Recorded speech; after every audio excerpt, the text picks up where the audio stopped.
All right, here we go, ladies and gentlemen. Game number 2 in match number 2. It is Thorzane against Zenio, where Team Liquid is up 1-0 over MouseSports. We're going to go into it right now, where Thorzane's up 1-0 in this particular series, and they're going to meet up on Daybreak. Did you see Mr. Bitter and Rotterdam in the studio earlier? I think so, yeah. What are they here for? No clue. Really? I wonder what they could... Aren't they like the replay analyzers, or...? No. You're confusing them with Tastosis, I think. No, Tastosis is the famous 2vs2 Spanish team for Team Fnatic. Are they? Yeah. Oh, they're called Los Tastosis. That's right. You're absolutely right. I forgot. Well, don't let it happen again. The map is Daybreak. It is Game 2. Thorzane's up 1-0. Liquid Zenio in the top right-hand corner, the red Zerg for Team Liquid. Hailing from Korea, also a part of the OGS Team Liquid partnership. Of course, that partnership became a little bit more of a... less of a partnership and more of a I own you now, because Team Liquid bought him from OGS. Lower left-hand side, it is Thorzane. Thorzane used to be on... What team did Thorzane leave to go to Mouz? This is old school, man. I have no clue. I actually have no clue. Praetoriani. That's right. He was Praetor. Yeah. Remember that? Yeah, I remember. Praetor actually had a bunch of good players. I think they had Night End as well, if I'm not mistaken. Yes. And then they ended up dying after they took all the good players. Which is so sad, man. I mean, they definitely built a lot of really good players. Do you remember Praetor from StarCraft 1? Yes, the Romanian Protoss. Yeah, he was... Made a lot of zealots. Made a lot of zealots. Did a lot of 2-base stuff. A lot of 2-base stuff. Didn't like the macro game. Did not like the macro game. Now, speaking of macro games, the Spoon Terran Thorzane is up 1-0, and he did so in convincing fashion. Close air spawn, his build, as Gretorp had talked about. You know, I'm not going to lie. Down to a T. Every time you say Spoon Terran, I don't actually think of like a spoon. What do you think of? For some reason, I think like he cuddles with everybody. Okay. I don't know what your family called cuddling. Spooning. We did not. You've never heard of spooning before. Are you big spoon or little spoon? Well, let me answer this. Let me ask you this question: when you and Daddy on couch, how does Daddy sit with you, Gretorp? Why are you talking like that? Well, you know, families cuddle sometimes, but very rarely spoon, just because it's inappropriate. Okay. Where are you getting that all of a sudden? Because I spooned with my family. Wait, I don't know how you. I don't see how you're drawing the conclusion here. Anyway. I don't know what to say. Cuddle Terran over here in the bottom left-hand corner. Yeah. And he's going to be opening up with a pretty similar expansion, just one gas, looking like he's going to go towards Hellions with that reactor span. Yep. And the command center as well. Very standard stuff. Zenio, on the other hand, is not going for the gas expand, which we saw him do. Well, it was an expand then gas. It was fast gas on Shadow Temple, something very similar to what FXO Lucky had been doing. Instead, he's going gasless, which is a little bit more standard stuff. I've seen him actually go all the way up to 36 drones and then actually switch over to I think you'll see it again. 4 gases at the same time. It's actually a really efficient way to do this. Watch this. And double command center, by the way. Sure. Watch. Okay. 35, 36 supply. Is it going to be 4 gases? I said 36. I meant 32. I'm wrong. Well, either one. God, I'm so dumb. Now, double command center all ready for the Terran player. This is aggressive. Hasn't even landed the other orbital at his natural, and the third one is halfway done. This is actually pretty standard these days. We actually see Morrow doing this a ton. He loves to do this type of build. Well, what punishes it? Think about it. I mean, there are like Zergling Roach Baneling all-ins that you can do, but I think there's a Roach Ling Baneling all-in that you could do. Yeah. If it's not that build, I feel like you have options with that third command center that should actually hold off a more macro-based all-in. And the Hellions coming out at this time too, as long as you're not like overly aggressive. What is this? Oh, 32? Okay. 32? Well, he was at 32 just now and putting down 2 you meant 32 supply on drones. I was looking at overall supply. Okay. No. Didn't I say 32 drone? I don't know. You might have. You sure? Sometimes don't hear very well. You know why it's 32, right? What's that? Go ahead. Do you know why it's 32? 16 on each. You are so intelligent. Thank you. 3-4 gases taken. You're right. So you've seen this before. So Gretorp, tell me where this goes. You've seen this kind of build before, It can go anywhere, honestly. Okay. It's just a brutally efficient way to macro and get up to, you know, that optimal saturation. Really, you have a ton of options at this point. You can go for Muta, you can go for, you know, Mass Ground, Infester, Roach, Circling, Baneling. So probably make reads on your opponent and kind of go from there, I guess. Exactly. That's exactly right. He is getting a faster evolution chamber, and again, why not? On 4 gases, especially at this time, should be able to go ahead and utilize that. Yep, there it is, +1 melee right off the bat. And you're right about saturation. Holy Toledo, 54. I mean, he's just a few drones away from maximum saturation at the 7-minute and 50-second mark. Like, that is actually insane. Yeah. And for those of you that don't know the difference between, you know, optimal and maximum, optimal is going to be 16 for each mineral patch when all drones start to mine 40 minerals per minute.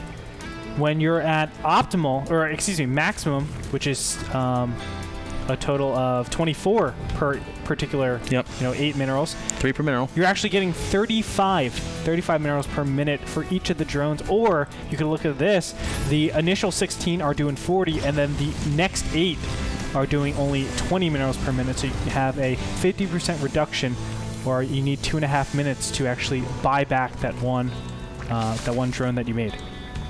Okay, that's almost too much math. I'm going to put you on like a math timeout for the next 20 or so minutes. Math out. We need to talk about war. Banelings and Zerglings going down. He is wary of that double drop tactic, or really any kind of drop at all, and that's not a bad idea. Having Banelings now, of course, are a slight opportunity cost, but it's not like it's that big of a deal. Third hatch goes down, or the macro hatch as we do call it, as well as the Spire. So he's going to go Mutas. Love the creep spread. You can see 4 tumors poised to go down as soon as those Hellions are clear, and look at that. The second they give way and go to the right side of the map over here, that's when the tumors hop down. So intelligent. I love this. And now look at this. Spinecrawler is going to get popped down here. Oh, we need to be so careful. But these Zerglings were grouping up quite a bit. They're just trying to surround. Great shot. They just want to surround to buy time for those Banelings. A couple do get killed, but good micro from Thor's, and he's able to hold on. And now the Banelings are like, arr. That's exactly. I didn't have more than that. That's all they do, dude. That's the sound they make. I don't know how to explain it. I really like the creep spread from Zenyo pushing out from the bottom of the mega ramp, but then because of his diligent creep spread, he's able to get a spine crawler down at his 3rd, which means he is pretty safe here right now. I like it so far. Both these players are playing pretty standard. We're going to see incoming mutas pretty soon. Now, he did have to make only a couple of banelings this particular game, so most of the gas that he has invested will go towards mutas. That does empower his initial harass. Normally you see waves of mutas, not just, you know, gradual mutas, because you want to invest in your upgrades early and then really push out the mutas a little bit later on. You don't want a lot of fights going on with your mutas, so it's normally harass, buildings, etc. It's actually such a good point. There's so many Zergs that misunderstand that. The more aggressive you are with your mutas, the potential you're taking away your striking power. Like, if you don't have mutas, you're not able to clean up those medevacs, you're not able to clean up those last few Marines or pick off tanks, because you're worried about taking any additional damage, which will then make your mutas completely irrelevant. So you want to harass with them, you want to be active, but every time any kind of defense force shows up, get the heck out of there until you get like 35 mutas, in which case then it's time to start smashing stuff. You've just become a raging bull in a glass shop. Now, you've taught a lot of people. How do you feel about Terran versus Zerg, Muta versus Mech? Muta versus Mech's interesting. On the one hand, you think that you can't go Muta at all, and I to a certain extent do agree.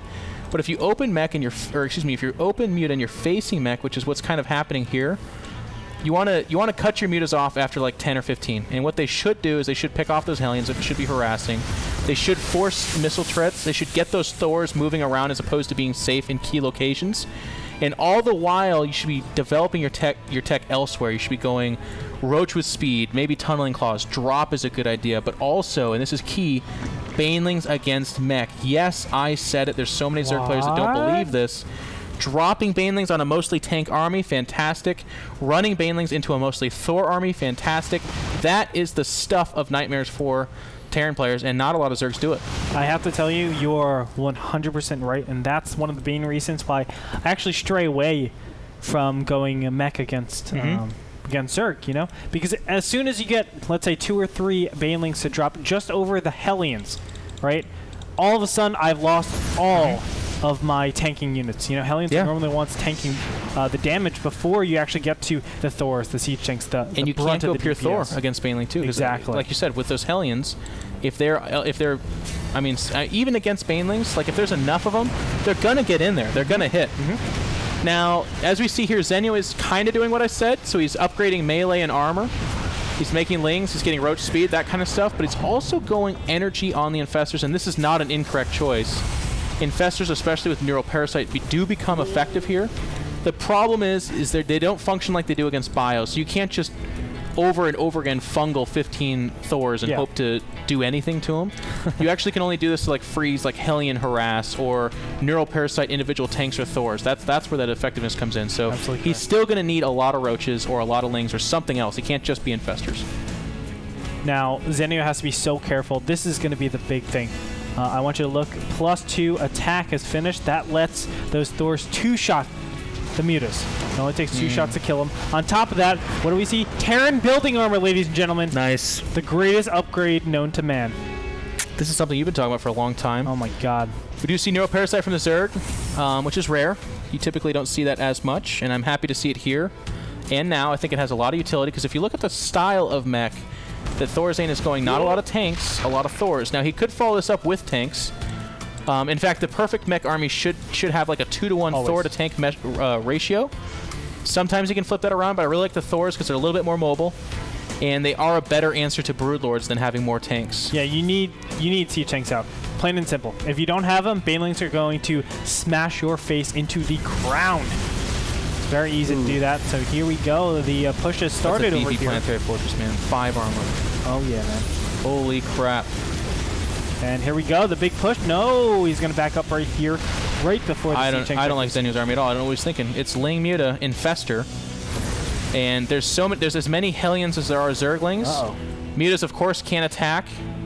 So Zenyo's going to counterattack, and this is his best choice, but this isn't going to work either. That Planetary Fortress became a planetary get your ass out of here because it's got 5 armor, man, and it does not mess around. So if a Zergling has... Oh, nice fungal growth.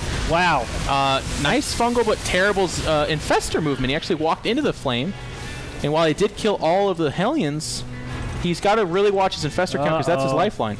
And this is why the Hellions are really good at... It's important to kill those Hellions because you can do a ton of damage. However, there are Hellions behind there. If the Thors actually tank everything, it lines up all the Zerglings really nicely, and you can see those Hellions doing wonders. Oh, jeez. And wow. Just that was one like round of shot and all the infestors died. Good idea, bad idea.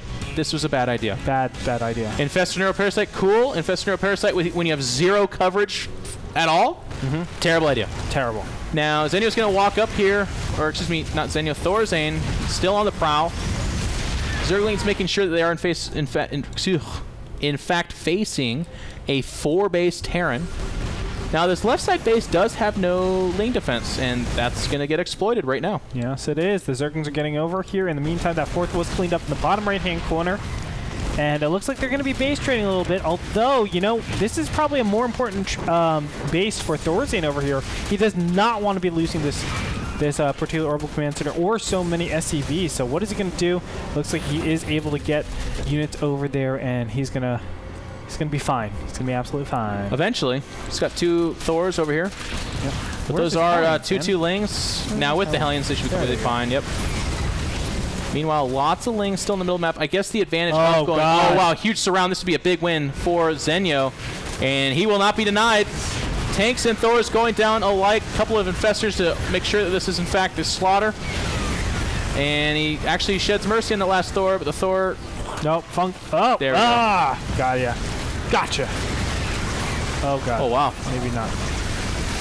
Moving forward, doing some damage. Of course, the disadvantage of Neural Parasiting a Thor and then not killing it is it does come back to the Terran. So Zenyo loses a lot right there, but Viking's now out on the map for the potential Broodlord tech, which of course is not the case. We do see a greater spar, but he's opting for Ultralisk as well as those 3/3 upgrades that are about to kick in. But the cool thing about Vikings, no Broodlords, no problem. I'll go kill your Overlords, man. Yeah, he doesn't hate it. And we see the Vikings doing a lot of damage over here. There's 7 Ultras out on the way. +3/+3 is almost finished. Do we have Chinnis plating done? Do you know? Yes. Yeah. Yep. That's going to be... Now 6 armor. Yummy, yummy in my estomago. One Thor counter, lower right side. It's a man on a mission. Oh, yeah. Every time he shoots, it's like 2 health bars, so this actually won't take long. They're just like, yo, go. It's cool. Zergling's got something to say about that. There you go, spine crawlers. Go ahead and root in the ground. Takes you forever, but it's cool. Vikings show up, and with the spine crawlers, probably don't want to land, but don't tell Thor that. Thor being Thorzane. Nice. Going to work. Drones and the single spine crawler, sure. Why not? Might even get the hatch if he walks forward, and that is in fact the case. Zergling's wandering into the middle of the map. That's a mistake. That is like the Valley of Death. You don't want to go over there, but the Vikings were able to clean up that one hatchery. Nice job. It looks like another attack going in the top middle.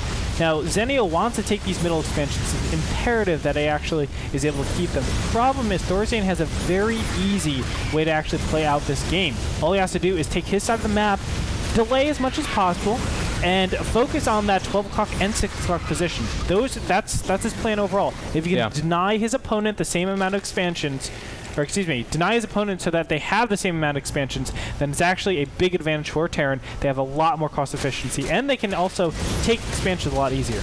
Top left, potentially a big conflict here. Ultras and Infestor showing up. A couple of big fungals do go down. He really wants his base dead, but Thorzane's going to come up in the counter. This could end up being a costly engagement for Zenio. Yeah. He doesn't get the planetary fortress, even with those banelings, trying to get some SCVs, and Thorzane is not able to trap and kill those ultras. That would have been a huge loss. Zenio behind this does resaturate that middle base, and again is starting to rebuild and finish that lower right-hand base that the Vikings had finished off.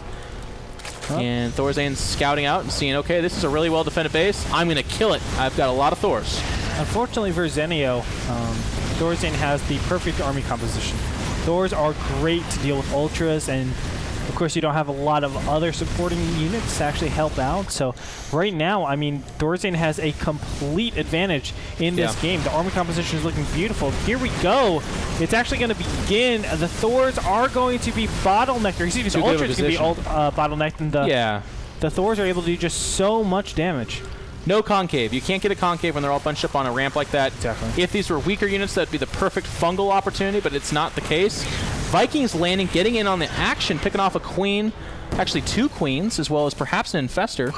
And I really like what he's doing with these Vikings. He's like, okay, you're not going to go, you're not going to go Broodlords. That's fine. And if you look, actually, he's making 6 Vikings at a time. So this is kind of interesting. He's basically saying you can't go Broodlord. You just simply can't. I've already got the response for it. And since you can't go Broodlord, I'm going to land these Vikings as a harass unit. Yep. And that's really cool. And here we go in the middle. And it looks like, banelings are going to crash forward. A lot of Thors are going to be taken. This is beautiful. But he was able to snipe out those infestors that were taking control of those Thors. It's those tanks. Nice those job. Tanks focus fire on those infestors. The infestors effectively take themselves out of the fight by neuroparasiting Thors. And once their control is relinquished, those Thors return to the fight, and it's like a super secret hidden army. Yes, indeed. 40 Zerglings on the way out. 3 Ultras as well. I don't know what they can actually do. This middle expansion actually is given up. Now the drones are actually being pulled off the line. And oh my goodness, look at that. Infestors are actually popping out some infested Terrans. The siege tanks were able to shoot them down before actually dying right there. So a nice little, I guess, trade there for Thorzane still. Yeah, they're even in supply, which is good for Terran. The problem here is that Mech suffers from the same kind of difficulty that it does in the other matchups, where you want to be building up those tank counts. 2 or 3 Thors, not scary. 5, 6, 7, 8 Thors, terrifying. 2 or 3 tanks, not scary. 5, 6, 7, 8 tanks, terrifying. And every time you trade your army for a base against a Zerg, the Zerg is usually uniquely in position to rebuild bases fairly easily. It's the army of the Terran that has to retain its value. So while that was an okay trade, it was probably just an okay trade because Thorzane's doing so well economically. If he was on equal footing as the Zerg, I think he would be actually trading poorly there. You know, I'm kind of worried for Thorzane, though, a little. Oh, my just God. Just a little bit. Look at this fungal right-hand side. Dang it. He actually flowered up into a single position for the perfect fungal, unfortunately. But I was saying I'm a little worried for Thorzane. Normally in this position, you would have a lot more little command centers. You can see, yes, he does have an extra 3 over here, but you actually want more than that. And the main reason for that is you want to be that cost-efficient player. Because if you have one bad engagement and Zerg gets a lot of time to take the 6 o'clock and the 12 o'clock expansions, you're in a lot of trouble. And I feel like you can't do that when you have a max, or not a maxed SCV count, but a pretty high SCV count. 58 is okay, it's right in the middle, but I prefer him to have a little bit less than that. Yeah, a little bit less, but he's doing pretty good in that regard, I would say. Throwing some Hellions in the middle of the map. Just going to go ahead and try to pick off some drones there. Zenio has calmed down, and it's nice that he's secured lower right. He's got the middle, despite the fact that everything got torched. And he's now secured one of the middle bases. The middle bases are really hard to take on this map against any kind of tank count whatsoever, because they can siege from the lower ramp, and that's such a strong position. But the fact that Zenio is enjoying this economy right now means that he's able to go ahead and fortify his army. Now we're starting to see more Banelings, Gretorp. Banelings are good, man. Banelings are good against mass doors, not so much against mass tanks. Siege tanks, yeah. And let me be very careful when I say that. Okay, it's not like you just go, 10 Banelings. You need like 50. Right. You need a lot to just eliminate every single Thor on the field. So don't get me wrong. I don't mean like, okay, just go 10 Banelings, you're good to go. You need a ton of them. And it's the point where Thors can't really target down the Banelings, so they basically do 0 damage in the fight, and they're just huge tanks. Huge mineral and gas. What do you see on that production tab, my friend? I see, let's see, Corvid Reactor, Secret Missile. That's probably the two. That is the stuff of Ravens. Oh, baby. I love Ravens. Somewhere, for the first time this month, Avila was smiling. Yes, yes.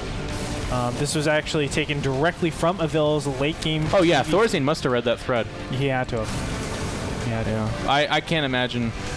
Yeah, of course. Here we go. That's just walking forward. He needs to be very careful, actually, not to be that. Don't like the. I mean, the neural parasites are so silly in this situation because it's like you have nothing distracting the army. It's just going to focus down the guy that's doing that. Well, he can. He's trying to, but he can't get. Oh, he's getting fumbled, I guess. That's kind of cool. Yeah. But siege tanks and Thors are going to come on the other side. So it's like LOL. But yes, top left-hand corner we have Zerglings and Ultras going to town on the Splinter Forgers. That's not going to be with us much longer. Meantime, 6 o'clock position gets cleaned up. So both these players, they're going to play scrappier and scrappier going into this. But here's the big problem. How much gas do you see for Thorazine?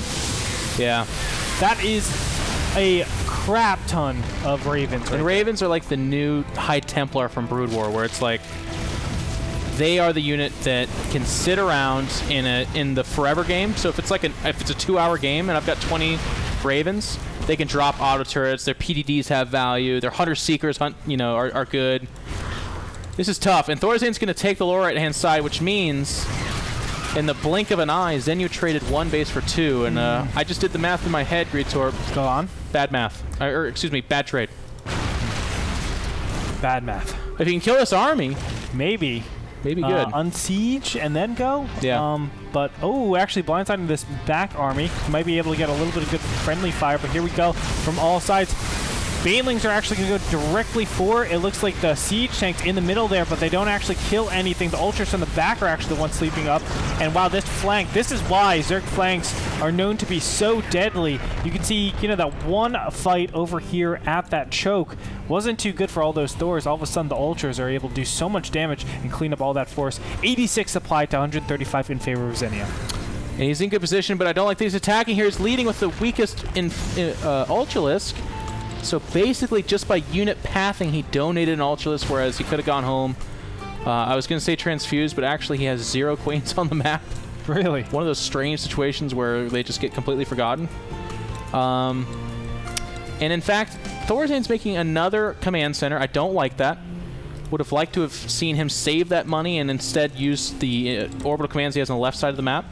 In fact, at this stage, Gretorp, it's a little known thing that Terrans don't really do. The orbital command at the natural and the main are actually completely pointless, except the main has 1 gas that's not mined out. So you actually can lift the one from the natural and put it somewhere else, and it would serve more of a purpose. Yeah. So I don't like spending money. I mean, of course, I'm nitpicking here, but in my opinion, it could be a big deal.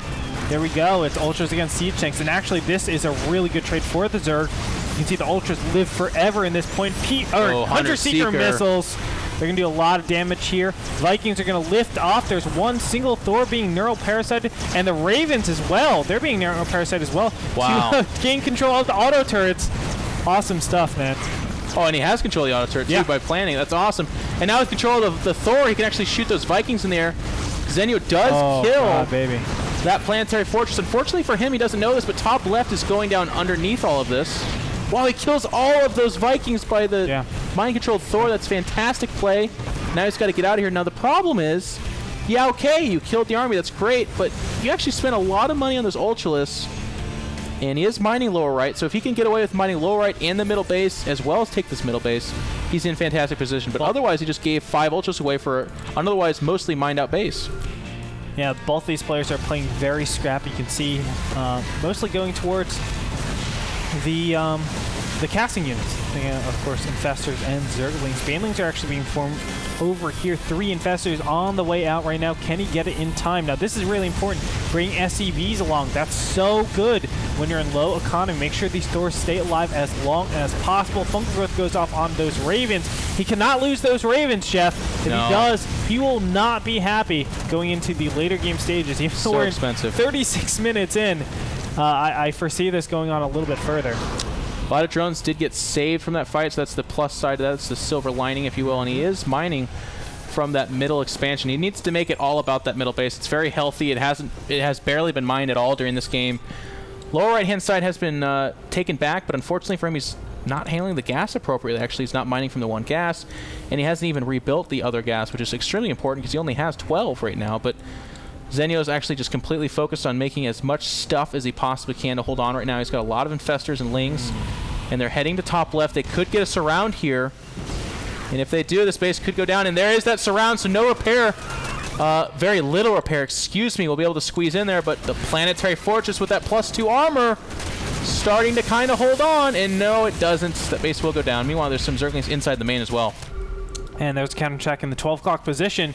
Looks like he's going to siege up here. He does have a ton of Thors, but only 4 siege tanks. So if ever Zenio can get a huge mass of Banelings, I think that would be really good against this force, but still, it's going to be hard for both these players. In the meantime, these 3 orbital command centers on the left-hand side need to be lifted off. They are not able to do anything over here. This is a really tough position. Both these players are playing so scrappy. Yeah. They're trying to just get the tiniest advantages, because if they can be a little bit cost efficient, it's going to mean a lot further down the road.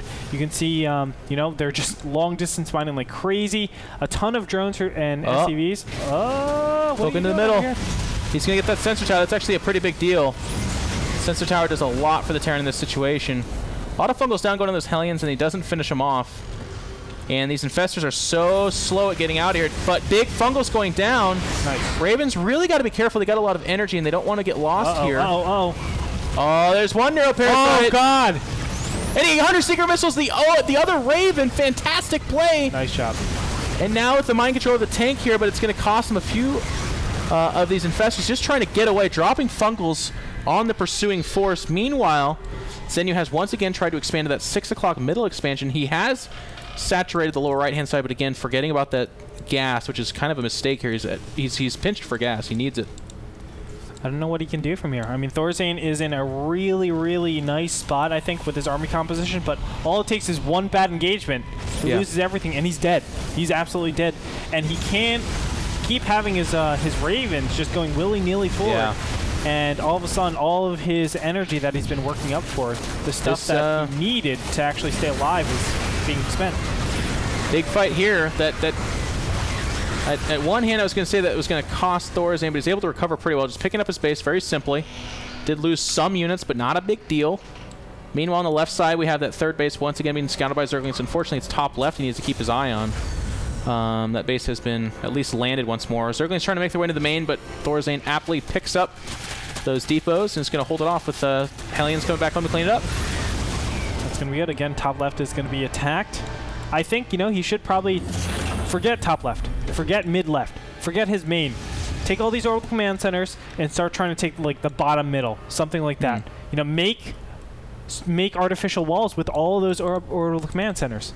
They're really good HP, like, or just even bottling the units. They're really good for that. So go ahead and do that, and try to take another expansion. I think that's a good way for Thorzane to actually increase his army. Well, Thorzane needs to make a play at one of these bases because he's about to dry up in the middle of the map, and he has not banked money. So while on the one hand, Zenio thinks he can attack here. This, yeah, okay, yeah, I was going to say that would be a huge mistake. Terribly. He's the guy with mobility. He's the guy that's mining off the middle base, which of course is drying up, but he's also setting up the 12 o'clock base. He can afford to be mobile and everywhere at once. It's Thorazane that should be playing catch up, right? So I would not bring the fight to Thorazane. That seems like the wrong idea. Yeah. But he might not have a choice. There we go. Zerglings are going to be fried a little bit right here. Fungal goes down. He needs to be so careful. Again, both these players have such little amounts of units. Now, where does Zenio actually go from here? He's just looking to go Zergling Ultra. I'm not sure if I love that completely. I would actually like Broodlords. What do you think about Broodlords at this position? Can't get there. You think so? He has a Greater Spire, though. Well, he'd make like 3 Broodlords. I mean, 3 Broodlords against these Thors actually do nothing. You're right. Especially with Hunter Seeker. Absolutely right. What he can do here is he can... Again, Thorazane can't attack with like 2 Thors. He can't kill this base with half his army, is the point I'm trying to make. He has to use his whole army. So every time he uses his whole army, Zenio should insta-counter and go kill everything with his army. Well, there you have it. Top left-hand corner. You have just a couple. Well, how many is this? 4 Zerglings that are going to force all of those. Oh, there's a big fungal. Yes. Raven do get trapped. And one gets micro. Oh, the Hunter Seeker will detonate on the other Raven sniping it. The other part here, too, is that takes energy away from the Thorazane Raven that then comes back. Oh, wow. And brilliant play by Zenio. These Thors are still really healthy, though, and look at those Lings still playing cleanup on the left side of the map. This is a really precarious situation. Zenio needs this base. He's now mined out completely. 6 o'clock has gone down, but it's down to these 2 bases, Gretorp. Yes, and he has to act a little bit faster because he's allowing his opponent... Oh, wow. And look at that. The Thor actually focused down on that one Raven, killed that. Nice fungal goes off. The Ravens are gone from the field. He actually doesn't have any more, so that makes it really hard for Thorazane to do anything. Kind of surprised that happened all these turns. Wow. It is a barbecue fest. My God. Now's the time. This is it. Well, okay. I thought that was it, but then he pulls back. He does kill a lot of those Hellions, which at this point in time are expensive. Thorazane can actually not repair them, but this number of Thors is what I'm looking at, and tanks. It is 6 tanks and 5 Thors, and I feel like that might be unbeatable. I mean, all these Lings, all these Ultras, they're really cool, but they actually become just so much glass almost against that rock solid of an army. And look at this. Thorazane is doing exactly what I said. Thank you, Thorazane, for making me look good. He's actually just staying content with his side of the map and denying the 6 o'clock and the 12 o'clock. Look at the units lost tab. Who's more efficient? Yep, top left, we do have that base going down, but Gretorp, I mean, I think you hit the nail on the head, my friend. Like, Thorazane is the Terran player. He can actually be okay with the army that he has right now. It's the Zerg that every time he fights is guaranteed to lose stuff. Zerglings are going to die. Infestors are going to die. Ultras, sure, they might remove themselves from the fight. Banelings, they're going to die. Which means you have to replace them, which means you have to have money coming in. Thorazane can actually outlast his Zerg opponent from this point forward. Yeah. Wow, it's been quite a game, man. But Zenio, what can he actually do to get back into this? He needs to try to situate his own base, but at this point, income tab last base. 8 drones. Not going to be that... well, it is not that much, and it's going to be very difficult to do anything. This might be... Oh, nope, not the last attack. Auto turrets go down. Good job. Raven needs to use up all of its energy before actually getting mind controlled. I think we're going to see one final push. Zenio's going to want to take the best angle possible. He even cancels at 12 o'clock. And like you said, with 8 drones, I mean, even if he has that base, it's not going to do much for him for a long time. Zenio is sitting on 5 Ultras and a handful of Banelings, and more importantly are these Infestors. He has 6, 7 Infestors, and Infestors have the potential to do some really cool stuff, and they have to. The Ultras have to engage, the Banelings have to engage, and then there has to be like 7 critical mind controls here, and then they have to just do their stuff, and they have to do it fast. That's the only way I can see him making it out of this. If he doesn't do that, I feel like he's just going to die. The only SCV mining from the bottom middle, and he might get fungal growth. Oh, God. Oh. And Thorazane's so smart. He's sitting at the base of the ramp saying, sure, come at me. If you want to come down this ramp and fight me, that's perfectly fine with me. I will drop mules on that base. I'll mine 1 SCV at a time. I've got time on my side. You don't. Yeah, and off this, you can also always make additional Hellions. Hellions are actually really good at tanking damage and also obviously cleaning up Zerglings. Any Zerglings on the field? Do we see any Zerglings on the field? No. I don't think so. No. we don't at all. And he's going to go for the back attack. He's going to figure that the mobility of the Terran army is limited, so he can maybe get a favorable matchup here. But he's just kind of taking shots, and all the banelings get shot. All 4. Not good. Again, what I would love is his orbital command centers become a lot more active. You know, have them be walls. It's really frustrating. You're right. They're completely pointless where they are. We're going to have a little bit of a counterattack, but this is actually not good. The reason, he's just going to take extra shots here, I feel. But, I mean, the other side of this, too, is that now Thorazane has to come in, and you want that Terran army moving. If it's moving, that's when mistakes get made. Here we go. Especially with those infestors, you're able to capitalize on that and keep them Thorazane's on the clock. He's got to come after this. Oh, man. This is scary. This is really scary. Zenio's going to clean up. Oh, the big... Oh, it connects. And Zenio actually takes one of his infestors away because it was being tracked down by the Hunter-Seeker missile. Really smart play by Thorazane, as per usual. Uh-oh, what are you doing? What are they doing? God. Oh, my gosh. Please don't do that. You're scaring me. Scaring me. Oh, one infestor gets hit. He's got to be more careful. He cannot carelessly lose infestors. They're so important. Meanwhile, Gretorp, he has taken 12 o'clock. It's being rebuilt, just now getting scanned by Thorazane. And here we go. That's the final fight. Oh, he just GG's. He's locked up on the ramp. Gentlemen.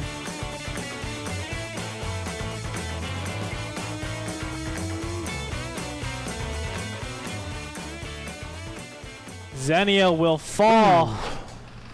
He gives Thorazane the win and the 2-0 advantage. That means MouseSports will take their first win in today's Clan War.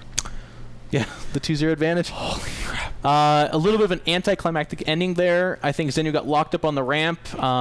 He did lose 4 infestors before that, so I think the win was taken out of his sails. He was just kind of like, okay, I'm probably pretty dead here. If there's a planetary fortress out there, I'm going to have a tough time killing with 4 ultras as it is. So big, really great win by Thorazane. 2-0ing Zenio here. And I'll tell you what, 2-0ing Zenio in the finals of the NASTL, those are the kind of victories that people should be talking about. No, it's not an MLG championship win, but this is a big, important match coming in the clutch against one of the big Koreans for Team Liquid. And Mouz is now on the scoreboard. Tied up 1-1. Well said, ladies and gentlemen. So we're going to go into the third match in a little bit. Who is it going to be featuring? Well, we got Mana versus Ret. 2 fantastic European players. Mana, of course, the Protoss that is said to have one of the best PVTs. His PVT is definitely strong, but we'll see if it's strong enough for a monster that is Liquid Ret. Join us. We'll be back after this.